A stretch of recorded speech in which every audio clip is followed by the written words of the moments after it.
Hi there, this is Mr. Evans. This video is looking at economies of scale, and it's under this section here, how to manage and overcome the problems of growth and retrenchment, looking at this first bullet point.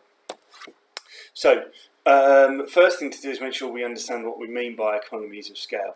Economies of scale are the benefits to a business in the form of lower average unit costs from increasing the size of that business's operations. So in other words, as an organisation grows in size, its average cost for producing each unit may fall.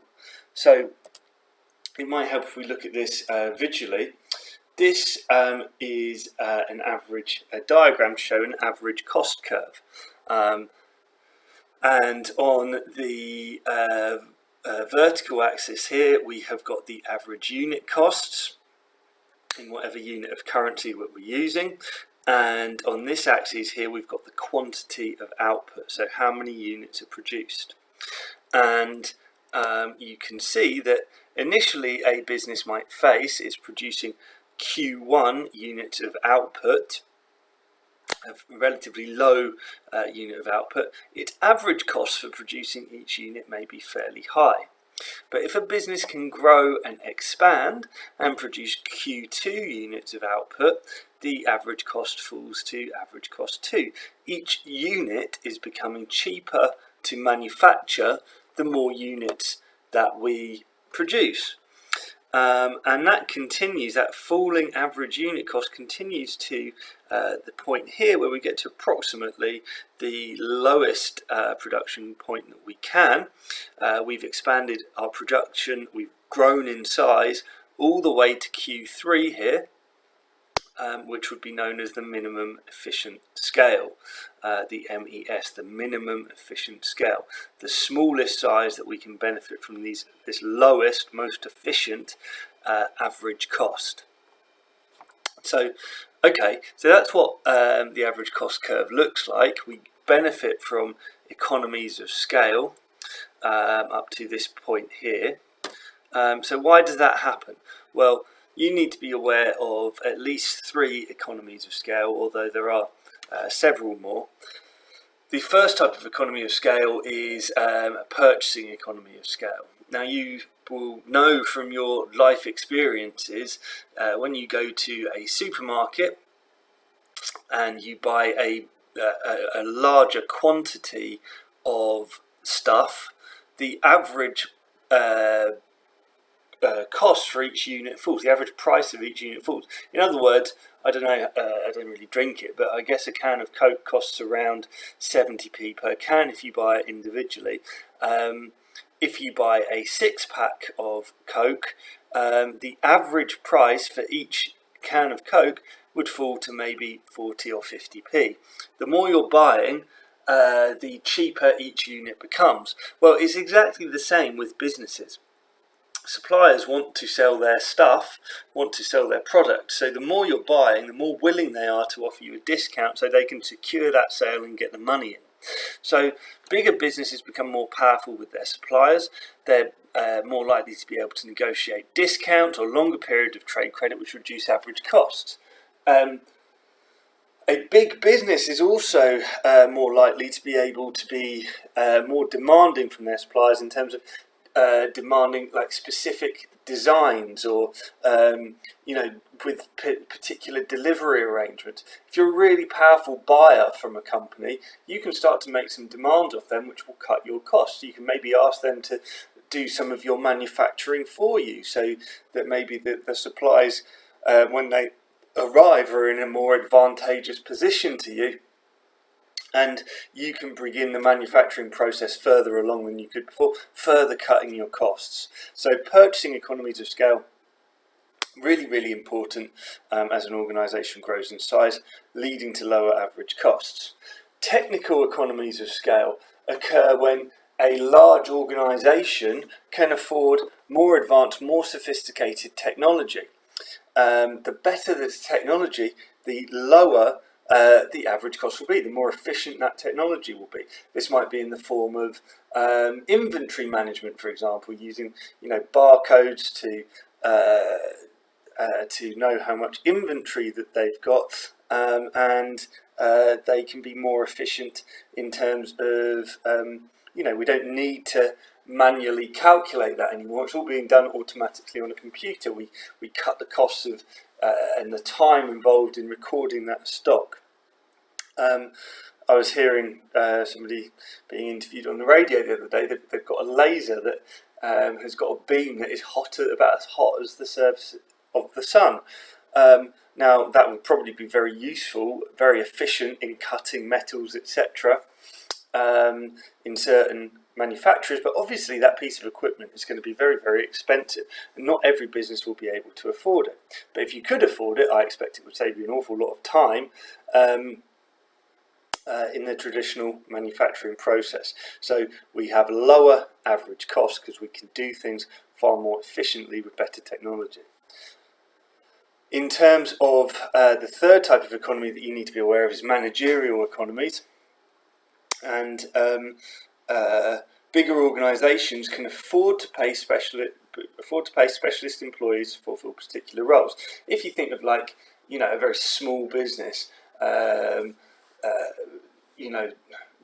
maybe it's a plumber or a sole trader of some sort, running a small business with 3 or 4 employees. Well, maybe the manager of that business is doing all of the marketing, making all the HR decisions, trying to do all the accounting, or paying an external accountant to do their accounting for you. If you're a big business, you can afford to employ a qualified accountant to be head of finance. That person will then learn the organisation inside out, rather than trying to get a non-specialist to do the books, which would take a lot of time or effort, or employ an external person to come in and run your accounts who doesn't know the business.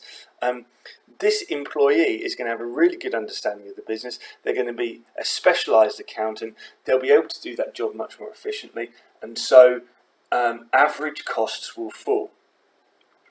There are several other economies of scale, just one that's relatively kind of easy to get your head around. The larger an organisation is, the more likely it's going to be able to negotiate favourable interest rates from lenders.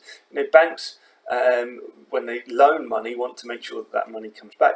Big organisations are more likely to pay them back than small ones, and therefore bigger businesses benefit on average from lower interest rates, and it cuts the average cost of borrowing.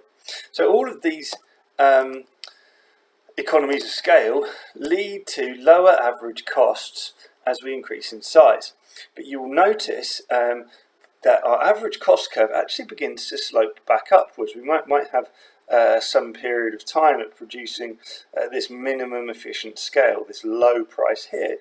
But certainly as we get to producing at Q4 here, this quantity 4 here, average prices are starting to increase again. Okay, now why would that be? Well, we're starting to suffer from diseconomies of scale. Okay, there are 3 main diseconomies of scale that you need to be aware of. The first one is communication. Now, I always like to think of diseconomies of scale in the form of a classroom, because it's quite easy to understand. I've written there, the bigger an organisation is, the more difficult it is and the more costly it is to communicate with everyone. Communication costs start to rise. It takes time and effort to ensure that everyone's understood the communication. We'll come back to the classroom in a minute, but imagine a small business where it's just 4 or 5 employees in the office. Well, the managing director will be able to speak to his or her employees and let them know what he or she wants. When you start to have factories in different places, maybe offices in different countries around the world, maybe employees who don't speak the same language as you, then communication becomes far more difficult. It takes time, and average costs could start to rise as a result of the difficulties communicating with everyone in the organisation, making sure that they've all understood the message. In terms of a classroom, you might want to think of it like in terms of learning efficiency. If you've got a class of maybe 8, 10, 12, the teacher can communicate with you really efficiently, make sure you've understood. So when we get to like 20, 25, even 30 in the classroom, you get very little communication with that actual teacher. It becomes more difficult to learn. And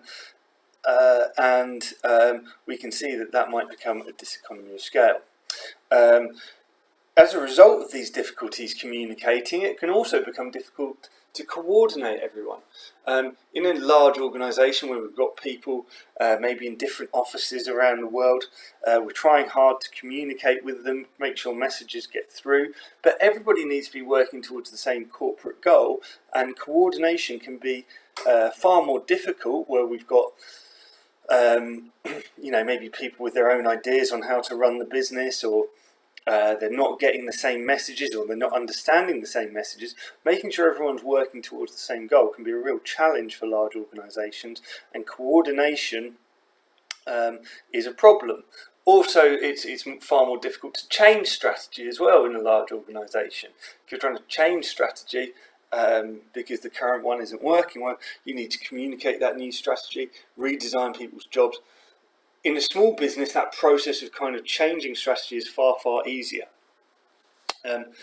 Often new management structures, monitoring systems will need to be put in place to ensure that plans are executed and coordinate a large organisation. We add layers to the hierarchy to basically just check that the organisation is coordinated, which obviously increases average costs. Finally, communication, coordination problems set into an organisation.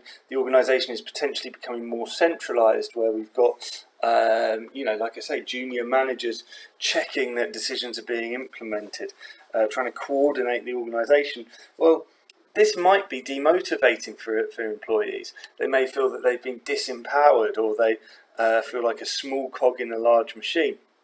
They're not seeing how their efforts contribute towards the achievement of corporate objectives. If you're working in a company of 50-odd thousand people, how am I contributing to this company? In a small company, people tend to have better motivation.